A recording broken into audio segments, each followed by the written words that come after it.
Hello and welcome to Freight Logistics Hub podcast, where we discuss the historical developments in freight logistics sector in Kenya and East Africa.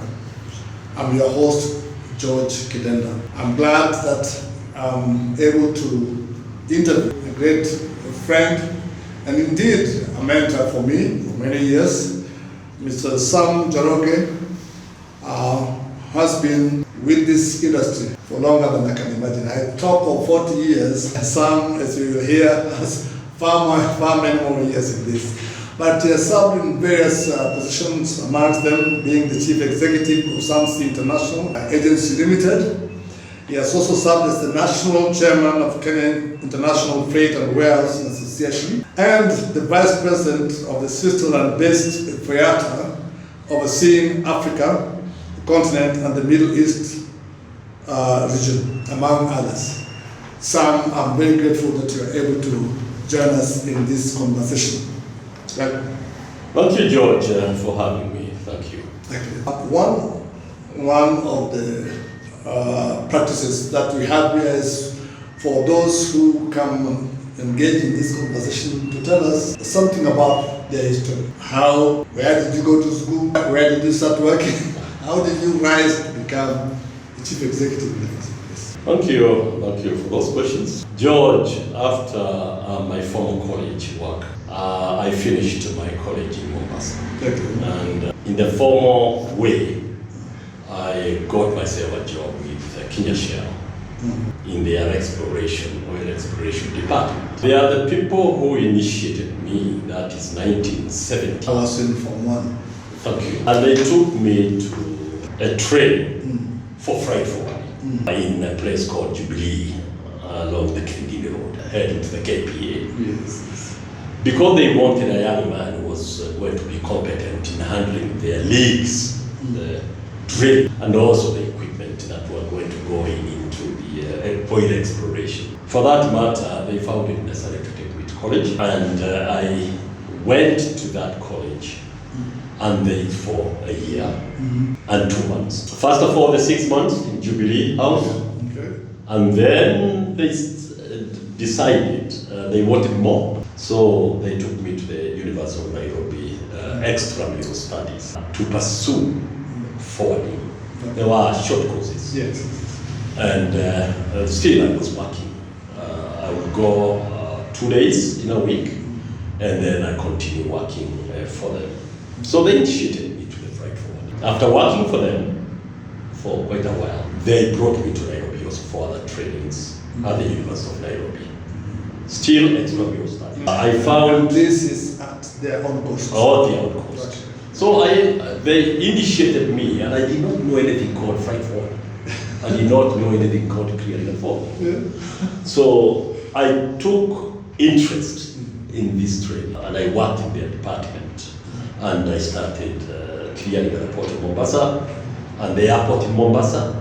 And sometimes when I had cargo in Nairobi, I would come to Nairobi airport and do the clearance.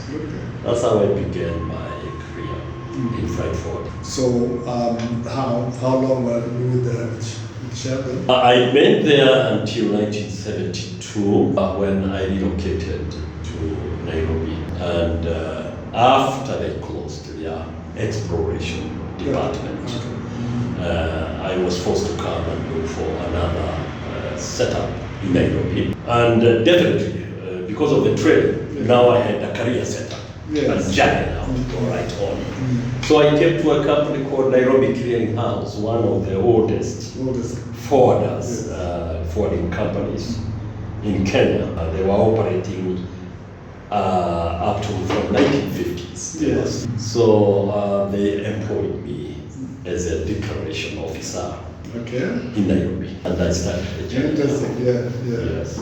So that declaration. Manual. Yes, now. Good. So now you're I am a declaration officer. rising through the ranks. I started with C16, C17. Yes. I started clearing for the companies they had, the clients. And it's through that I came now to know the other people in clearing and forwarding as I was going other community. Okay. That's where we were passing over. Yes. I would be challenged. There were companies like Nairobi Clearing House, and Nairobi had many clients. Alibi Sheriff, Express, and a lot of companies. Yes. So I started the journey. Okay. And after working for Nairobi Clearing House for 2 years, I got myself another job. I was initiated. A gentleman by the name of Chris Malam. Chris, yes. Chris was his name, FKE. Yes, he was the director and director of Yes. administration of Nation House. He wanted a young man to do his export-import. He was a Ugandan. Yes. Therefore, he had very good clients in Uganda and he wanted to start trading. But his business schedule would not allow him.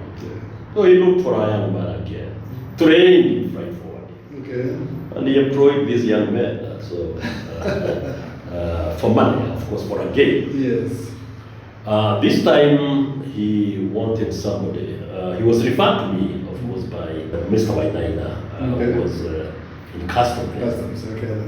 Mr. Wainaina, and he was told that young man can be able to handle your job. So he told, he got me now there, and I worked for Chris as his export-import manager. Okay. Until 1975. I'm just coming to university. Yes. The purpose of his, that was the local forwarding, the regional forwarding. We would be able to get some cargo from Nairobi, Kenya, Mombasa, and export to Uganda. And we will also import some selling items that we wanted. So it's more like a trading house. It was a trading house. A trading house. It was a trading house. He polished me as a young man, and he gave me that administrative mentorship, because being very, very busy, I will attend all his meetings. And he was a very thorough man. Completely thorough. Yes. He's the one who now polished the young man and made me become a trader, a serious person in freight forwarding. So after he came out from the Nation newspaper, where he was director of administration, so I gave him the company, which had already grown, and I decided to join an international or multinational company. Yes. This time, since I wanted to start a family. Okay. And I wanted more money. So, yes. So now, big international company, you started your own business? Yes, I did some interviews. We did a lot of interviews at a company, East Africa, Firestone East Africa. Firestone, yes. 1969 Limited. Okay. Wanted a supervisor, somebody who could start the department of logistics in their company. You are now dealing with Nashad. Yes. Merari. Yes. This is time not Merari, with the Americans. The Americans still. That was, Merari was not there. Okay. It was purely an American concern. Yes. That's, George, that was the time of foreign exchange. I know. You had to apply for it. You had to apply for, but the Americans were so strong. They had, they had the muscle. And the dollars. Yes. So after I joined them in 1976, they again did decide that we forward their own clearing and in-house forwarding group. Yes. And this is why they wanted somebody competent in that area. Okay. So after working for them, 76, 77, 78, they took me to 79, they took me to the University of Nairobi. Okay. They sponsored me for a course in international trade. And I remained there until 1982. When we graduated, we were quite a few of us. Okay. We were hooked from all different companies. Okay. And this one, I think I need to mention that it was not purely an initiative of our Firestone. Okay. It was an initiative of Kenya government. Okay. The Kenya government, through the advisory of the American arm, decided that they wanted young men who would be trained to negotiate for Kenya. Okay. And be as technocrats. And the Kenya was paying for this. In fact, we were sponsored by, we were hooked from our companies. Yes. And given to the Kenya government. Yes. And when they had anything serious to negotiate for business, Okay. we had to go accompany them outside, just in case there were some technical areas. You know, sometimes I'm tempted to imagine whether that is still happening. But we can go ahead. George, after being trained, Yes. we only had a few minutes with the Kenya government. Yes. We were not initiated to any negotiations. Okay. So we became sharpened, Yes. but we never got given those jobs to do. Mm. And that's now we got interested to coming out and becoming businessmen. When we And I think this is going to play a part in your life in the future as we go on. Yes. This training I think was very important. And the other thing that as I listen to you develop, there's a lot of training that is taking place that employers themselves are initiating for their employees. I think it is something that we need to talk about as Kenyan entrepreneurs, who are engaging young people straight from college, from wherever, keeping them for years without any training.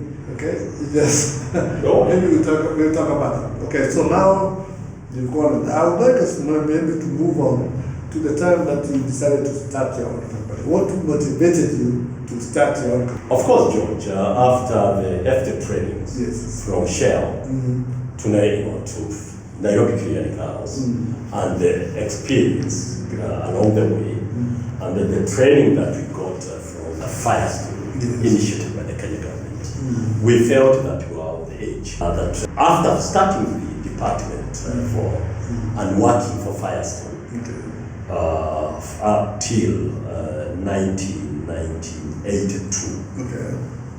When it came to 1983, I felt that I wanted to come and help my country in the fight for development. As you know, George, that trade was being done mostly by the colonial master, British, the Arabs, and the Indian community. Yes. I felt that some of us may need to join in and make a little money for ourselves and also train our boys. Yes. But you know, it's very interesting because I joined employment in 1980, and for me, I also joined an international company. Leopold Wolford Shipping. I remember. And I was recruited. It was one of the most early companies. Yes. So recruited straight from the university, and we were seeing the coming in of containers for the first time in this part of the world. I'm mentioning that all this time that we're talking about Shell and Firestone and everything else, things are still coming in crates. Correct. So 1980, we are now beginning, late 70s, early 80s, we're beginning to see containers. And what was the reaction in the market when people are now being told you bring in containers and not in crates? It was a shock to us. In any developing industry, we were far because these things were happening in the European countries, in the Asian subcontinent. These things were happening. We were hearing that there were there were manufacturers of containers, there were container vessels, but in our region, this has not come. So it was a growth that we wanted to see, because apparently all what we knew was crates. And all the goods were coming by crates. There was nothing called, so it was a shock to see goods and those crates inside a containerized thing, a metal, and then breaking it into many tons. So it was exciting. And interesting.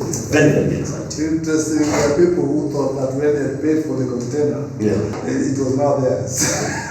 So one of the problems that was there for clearing and forwarding agents was to ensure that those containers are returned and not owned by them. We were told that these are very important things, and they belong to the shipping companies. We were also told that there was a cost Okay. if you held that container. Oh, yeah. We wanted those containers.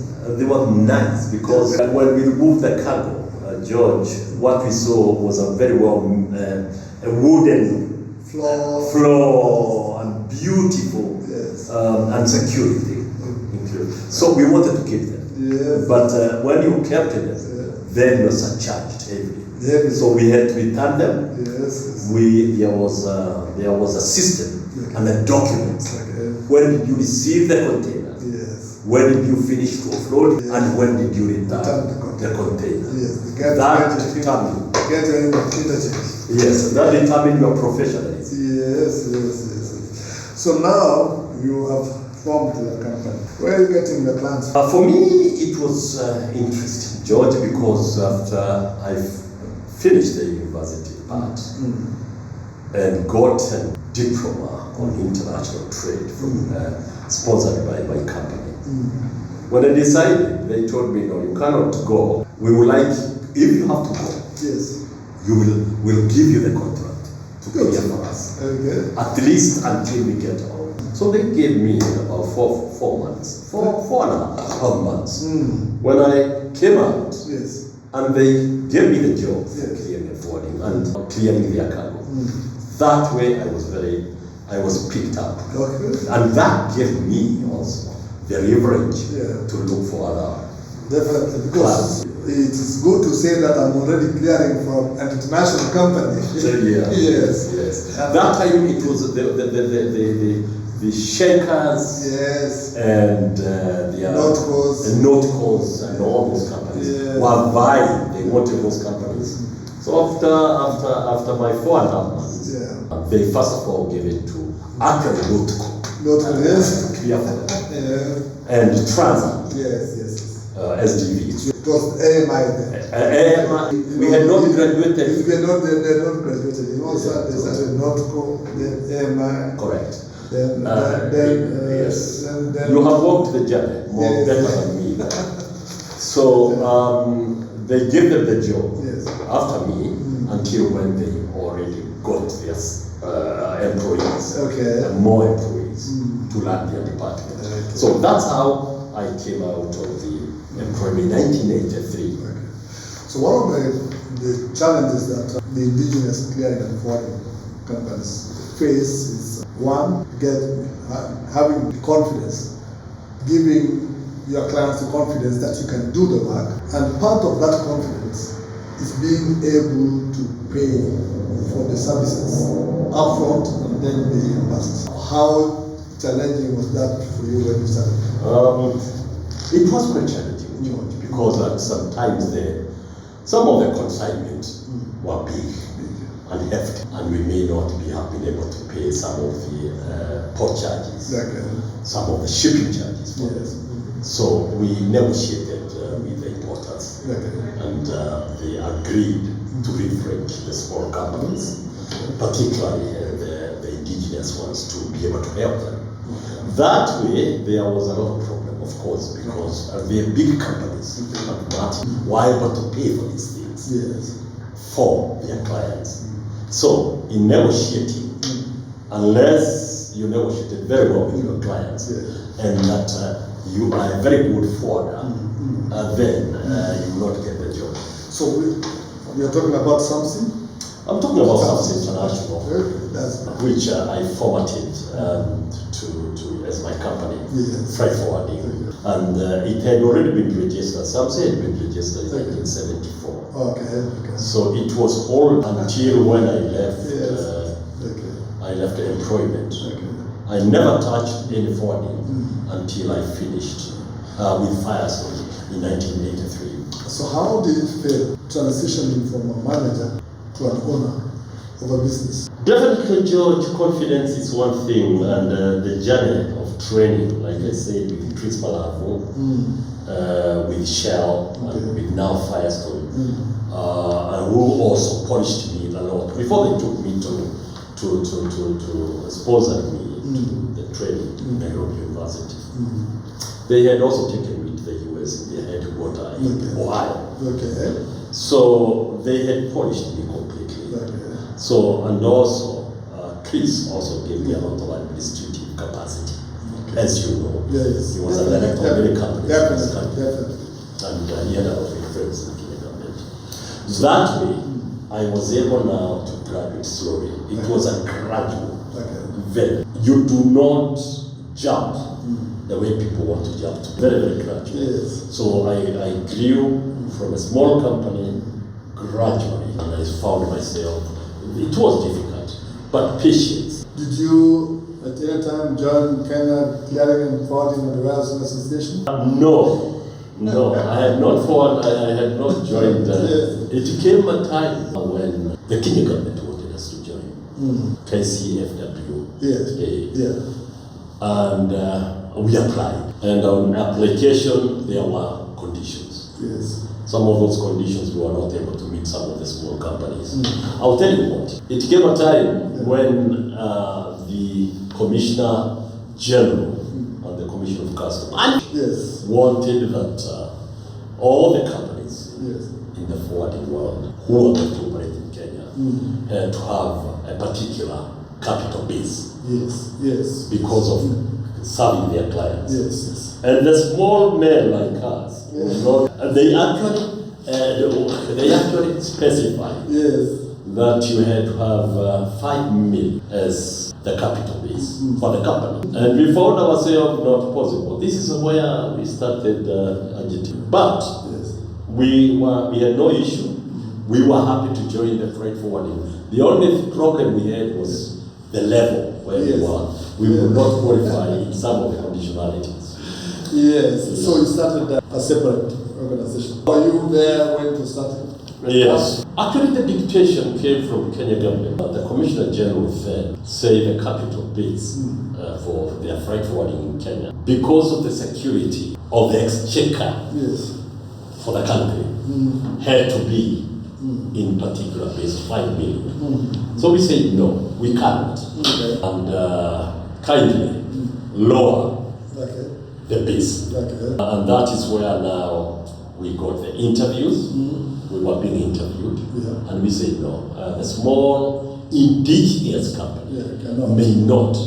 Some of those companies that we found in, like the Walford Beatles. Yes. My former employers. Oh, I didn't know that they were employers. Yes. Is it Naku Fright? Naku Fright was there. Yes. Naku Fright and the Shenkers, those were companies. Yes. Because they were part of multi-international companies that were there. Partly Kuna Nagel. Kuenego. Yes. Kuenego, yes. Was it German? What? Was it a German? It's a German company. Oh, it was a German company. Those were there. Yes. And they were, and they would be clearing house also. Then your friend Sam Nego. He was a big boss now in AMI. And so those could afford. So the idea was that we wanted the local person to join the FREA and get a small cake of the freight forwarding. And we could not. There was nothing wrong with the Kenya government asking their conditionality. But we couldn't afford ourselves. So we came agitating to the government. Kind, come low. And that's how. And then the government said that the two organizations should talk. First of all, the government of Kenya stood their ground. And they said, no, you either join the KIFWA, Kenya Clearing and Warehousing Association, which was existing then for almost 17 years. And that was one that was holding all the clearing and forwarding. And there was another association for air freight companies. Yes. So there were two. The one that was handling sea shipments and the other one. In fact, the air freight side of things was stronger in Nairobi. That's why you had to come. Because most of the people in Nairobi in that time, before the coming of the IC, were just clearing at the airport. Yes. So that's where they well, I am very sure because the people like the flower exporters, the floriculture, and they were big in Nairobi. So there was that Freight Forwarding Association, and people like Bra were exporters, freight forwarders for the flowers, the avocados, and the pyrethrum. They were doing that. So, in order that when we were told that, then we told them, please, could you lower the bills, the capital bills, a bit? And they said, no, you have to join the existing association. So when we did not agree, then this is when I thought, no, time has come for the indigenous African to have his space. And that is how I came up with the registration of Kenya Association of Freight Forwarders, KIFWA. So that was in 1996. That was 1996? 96, yes, because 97 is when we're now being. Now, you know, we could tell the story for a long time. I want us to go to the time we are now negotiating. We have come to the table and we're saying that we are going to form one association. And tell us how the name KIFWA came about. George, I'm happy. That is a very good question. The name was negotiated by first of all, the Kenya government insisted that they wanted to deal with one association for many reasons. The freight forwarders were the key revenue collectors for the government. And for that matter, it was easier to regulate one company than regulate a host of associations. So the Commissioner General and I remember very well, Commissioner General and the Commissioner, the Commissioner of Customs saw us, and we had a sitting after a lot of agitation, newspapers, deals, and they told us you must join. And they talked also to KCFWA, and they told them you need to also agree, associate with your small brothers. And these are your people. The Africans that were there were requested, and they were told, no, these are your brothers. So all what they want is a small, and they want to enter the industry so that they can make a living. I remember on our side in KCFWA, we had John Safari, Samson Bengwa. Yes, and Chidenda. George and Chidenda. You're part of the team. Yes, and on your side, I had Mr. Sabwa, Enoch Sabwa, the real Sabwa. Yes. I had Jacinta Maganda. Yes. I had Mr. Mwangi. I had quite a few of these, and Yabiba. Yes. Yabiba on my side. And then there were no meetings. George, now this perhaps you don't know. We started meetings. Yes. And they became very well attended. And the small clearing and forwarding, because of the capital base, which is not late, they took interest. Yes. And I got to a level when I was called, and a meeting was called between me and the Commissioner General and the Minister then, and I'm happy to say the Minister then of Finance was the current Minister, Chief Minister. Yes, Musada. Yes. He had to call us at Intercontinental and asked me, what is all this newspaper war about forwarding? What can we help the indigenous people? I told him particularly what was the problem. And then we talked to the Commissioner General and initiated a meeting for us. Yes. And the word was, if you want us to join, lower the bills, and then we do not have any more. So we started the negotiations on your team. We thought that these people are the people who are finishing the indigenous. And at all material time. But we were also indigenous. Well, George, you will understand, you'll agree with me, all the Arabs and all the white men and all the colonialist masters and the Indian community were on your side. Yes. So I'm talking about 80% of KC was made up of the British, the Germans, the Indian community, the Guan community, and the Arabs. And a few Kenyans. and a few Kenyans. Yes. The few Kenyans were less than 20%. Yes. But you are also, most of you, and most of them, were in multinational companies. Yes. So we thought now these big men do not want us to have the cake. And we told the customers much, we must have the cake because we are the owner of this country and we are independent. But I think when you came, you found us reasonable. Yep. You found us reasonable. But at the end of the day, you recall. May I say this, George? Yes. Because you are part of that team. Yes. Once when we talked, you saw sense in us, and we saw sense in you. Yes. At a material time, when it was very difficult, because that negotiation took a long time. In 1996, we were able to crack. 1998 is when we started now seeing the light. 97 we are talking? Yes, we are talking. We are talking. Yes. We are discussing. The enmity was heavy. Yes. But you started wooing the small boys like us. Yes.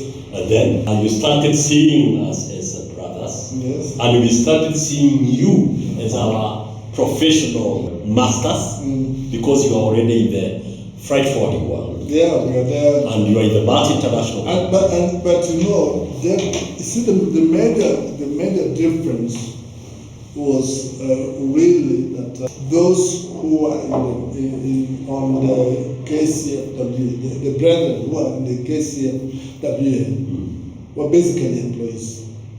Correct. Okay? Correct. Those who are on the CAF side, okay, were basically business owners.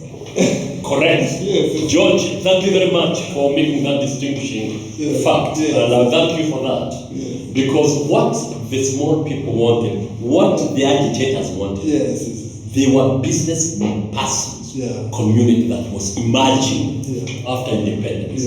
And they wanted to go to that industry. George, there was nothing in our career path, in the Ministry of Education, that was called logistics in freight forwarding. Nothing. It was not. I did Beacon and joined shipping without knowing anything about it. Correct. So that agitation is the one that have founded, created the way for us to format another country. I want us to move forward. So now we have gotten together and we are saying there will be give and take in this. Okay. So we in KCFW say we'll give you the challenge. Okay, someone else will sector. I think I was transitioning also from Signal to Kenya National Shipping Line. Yes. So then I was now withdrawn, so I also gave my. I thought that is when you became on the helm of the Kenya National Shipping Line. Yes. So and that was the first African to take that position. Yes. My compliments, George. Thank you. So now, what I want us to talk about are the strides that we made under your leadership. Once we now became KIFWA, you became the national chairman, you then were able to move on and join FIATA and represent us as Africa and Middle East. So what was your experience in FIATA? And what were the achievements that Kenya got as a result of your being up there? You are now our national chairman, KIFWA. I became through that negotiation, and through the dissection of it was a question of give and take. Yes. I was not deserving in that position, but you came down, some of you who are quite experienced, and decided that I take the position. Behind the scenes. Behind the scenes. Behind the scenes on our side. And behind the scenes on our side. Let me just tell you on our side. What we saw. You see, as you argue, as you negotiate with other people, you can see when someone is making sense and when someone is not making sense. You can tell when someone is a leader, okay, and when someone is not a leader. Yes. And for us, we were also saying that we must maintain unity in the sector. We cannot afford a situation where we are in conflict all the time. And what does it take for that unity to take place? We say that less get a mix of leadership. And we, Sam Lego, okay, who was our chairman then, was willing to say, let Sam Njoroge, okay, Yes. take that, and then the positions were taken like that. I think it was for posterity that Kenya would remain as one, okay, rather than continuing to squabble within an elected office. I just wanted to highlight that we saw in the leadership that was also challenging us, we saw those qualities. And that's why we were comfortable with the leadership. May I from the outset say this? First of all, that behind the curtain, the negotiations was very, very important. Not for even freight forwarding, it was important for this country. Yes. The take, the give and take. But the second position is that I was not much to the question of the positions. I had also seen what part of us needed as a country. We needed oneness. This is it. And when I was asked by the Commissioner General and the leadership, and also the POA leadership, I accepted to take the position. Yes. Of course, nobody had gone into clearing and forwarding as a chair. So it was an area, it was a shot in the dark for everybody. Yes. So I took it, I took that mantle with the one that God was going to help us digress into the sea of freight forwarding the country. And we started together. Number 3, I was also confident that I had my big brothers, including the PJ Shahs of the day. John Safari, and Sam Legwa, Sam we had all these. These were people who had already worked and they had the knowledge.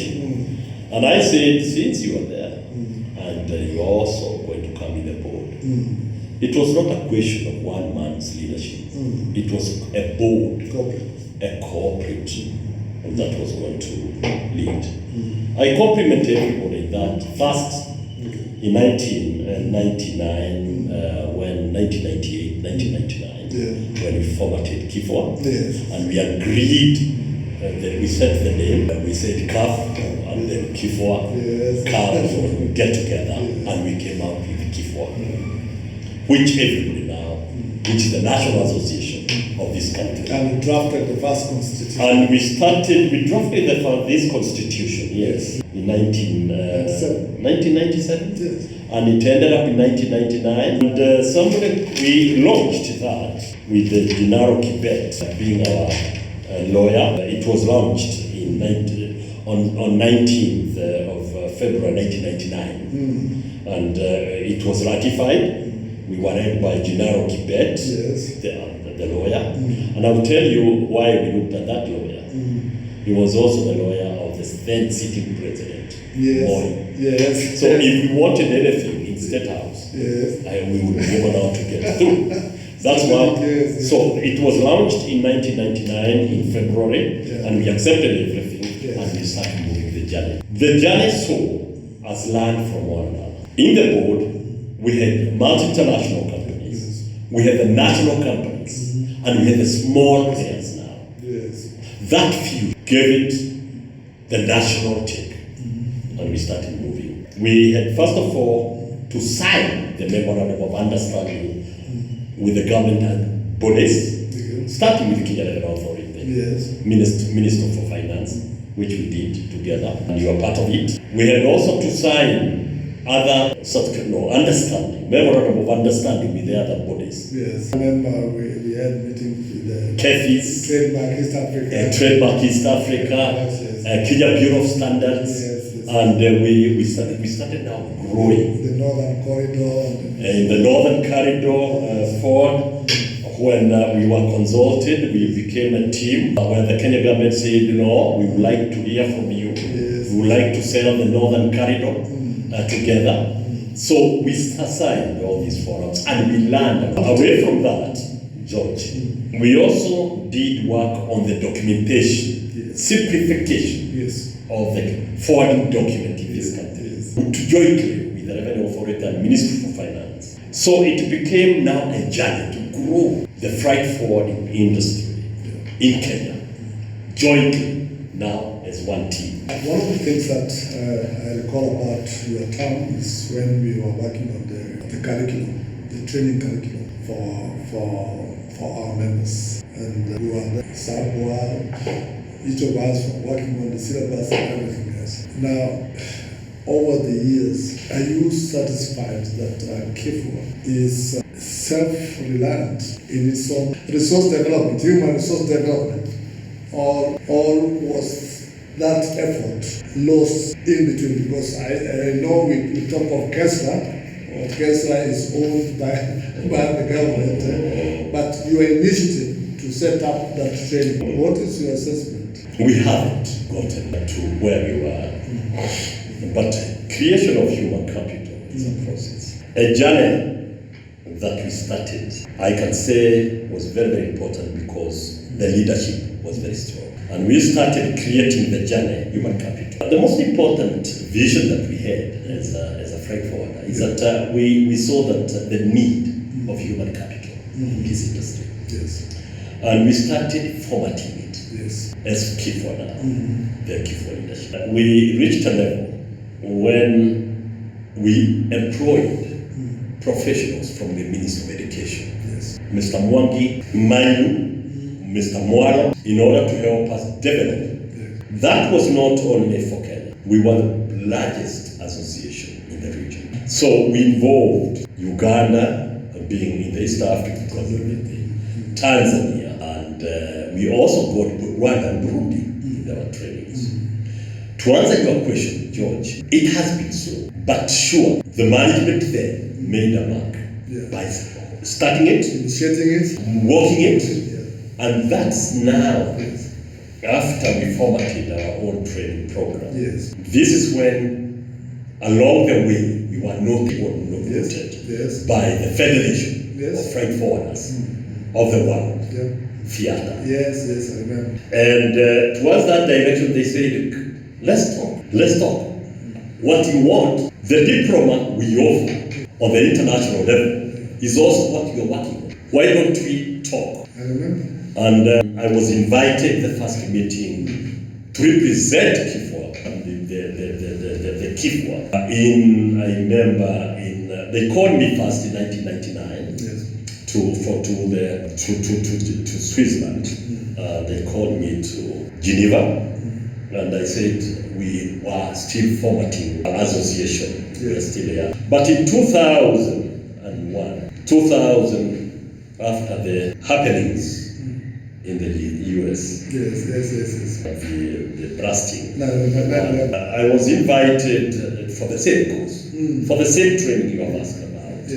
I was invited to go in Mexico, in Cancun, Mexico, when I attended the first FIATA World Congress, with one topic in mind. First of all, to give our position and to understand what FIATA had to offer us along the way. So we have gone a long journey since then. If you like me to elaborate. That's it. I want us to move on and discuss more current affairs. But I want to take you back a little bit.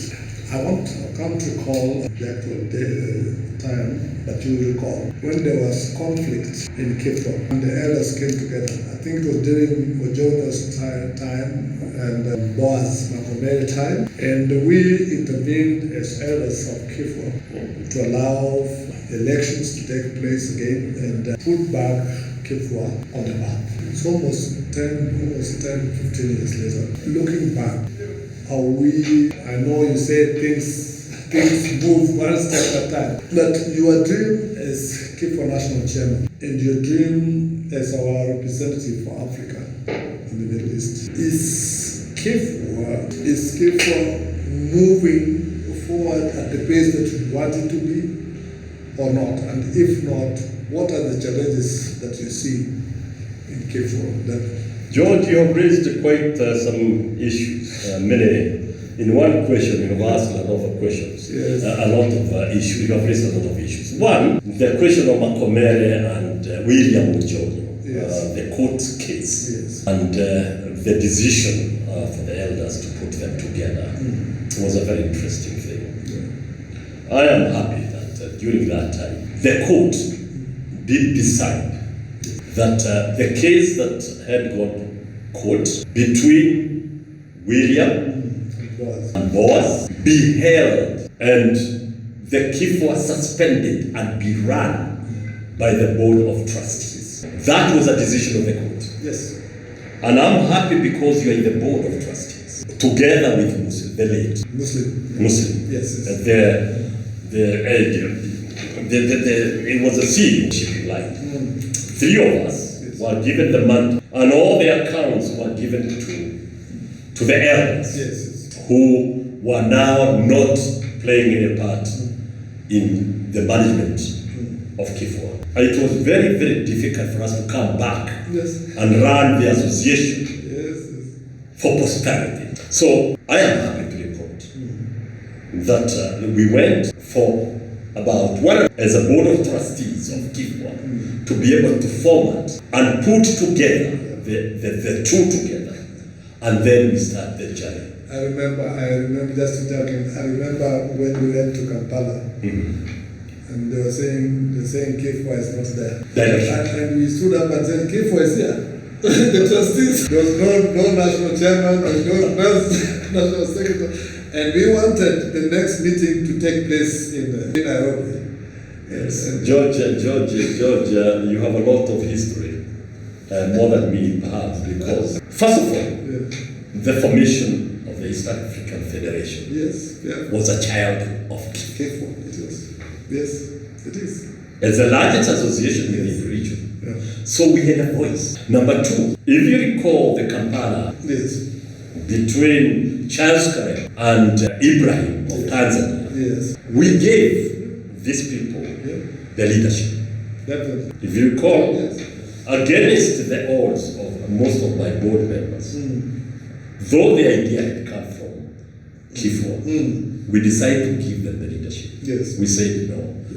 KIFWA, you take the first chairmanship. Because I would like to remind you why we did this, for the part of this talk, so that history would take it.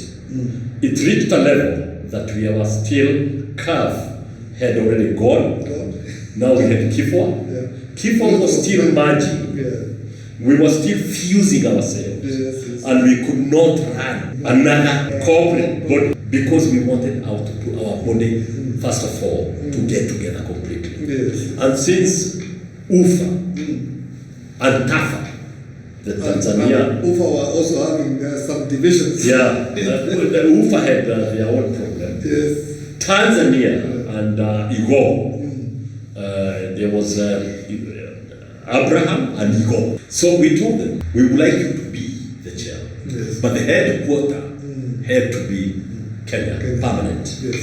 And they agreed. And since it was in their occasion, by the time we reached our level to take the position, where Tanzania had taken their position, Uganda had finished their leadership. When the position had to come to Kenya, we were not together. This is when the board of trustees was on the seat. And that's when we were telling them that KIFWA is not dead. It is in the doldrums. It is in the doldrums. But it's alive. We were together in, was it in Kampala? In Kampala, yes. Yeah, this place called Entebbe. Yes. So, that being one, I'm happy to report as the chairman of the board of trustees, which we are today, you are in the board, that we were able to navigate KIFWA from the door and brought it to a position so that we brought another management, another elections, without wanting anything on us. And we took our child level to where they started. Number two, because of the squabbles that were there with the emerging young generation and the want of positions, we think we were not able to get our human resource or education to the level that we wanted. That's when now I come back to FIATA, when we had to train our own trainers for the universities, Yes. accrediting our own FIATA diploma. In fact, it was during a time that we started giving those diplomas. Yeah. And we've not given a long time.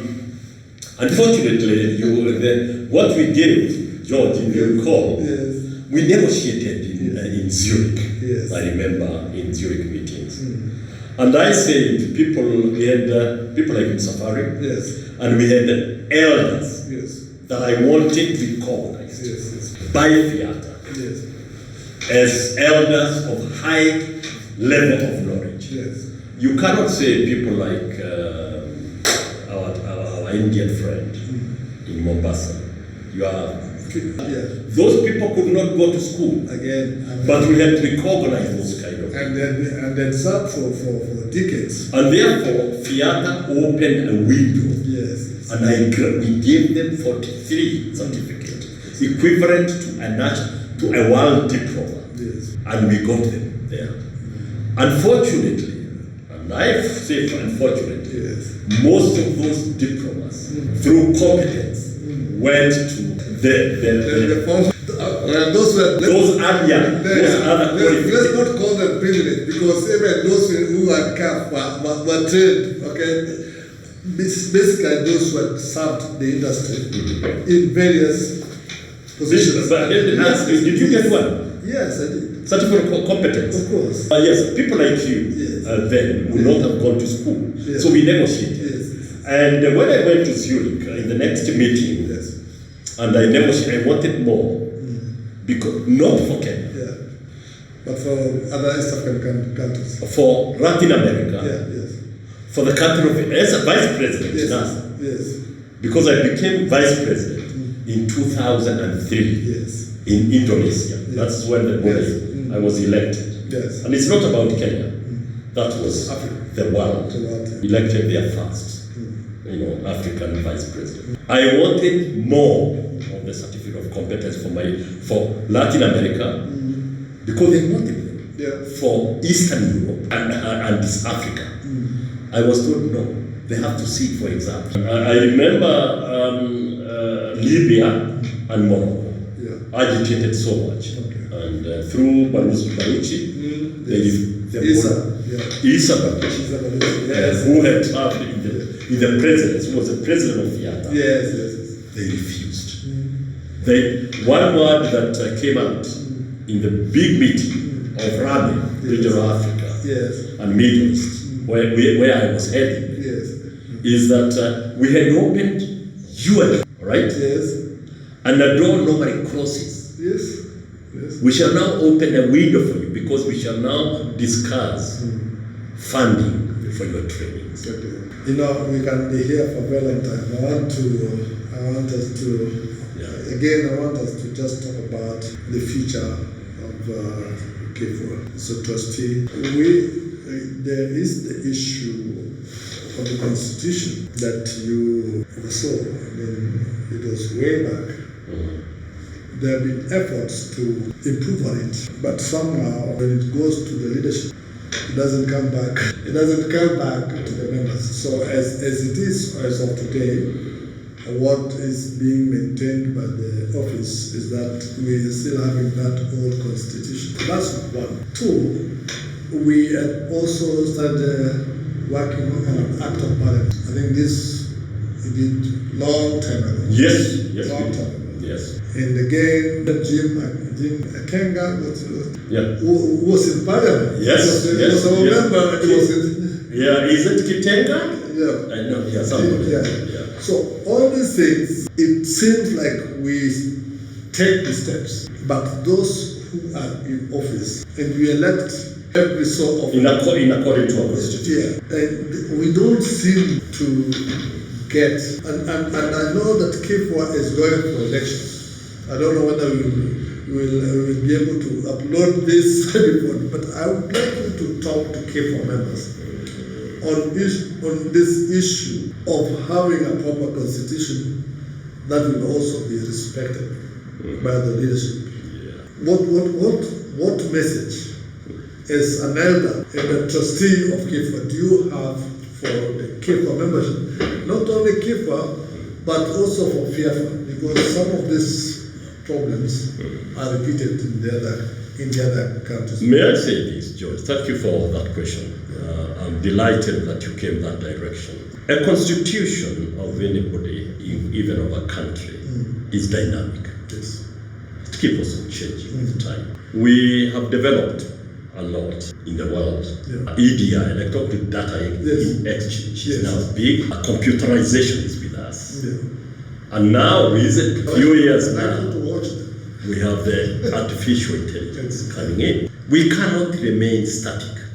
There are emerging issues within the country, development in the world that we must be able to embrace. And therefore, we need to walk the journey and be able to work on our constitution. Your question is, I would like these people to take a bold leadership.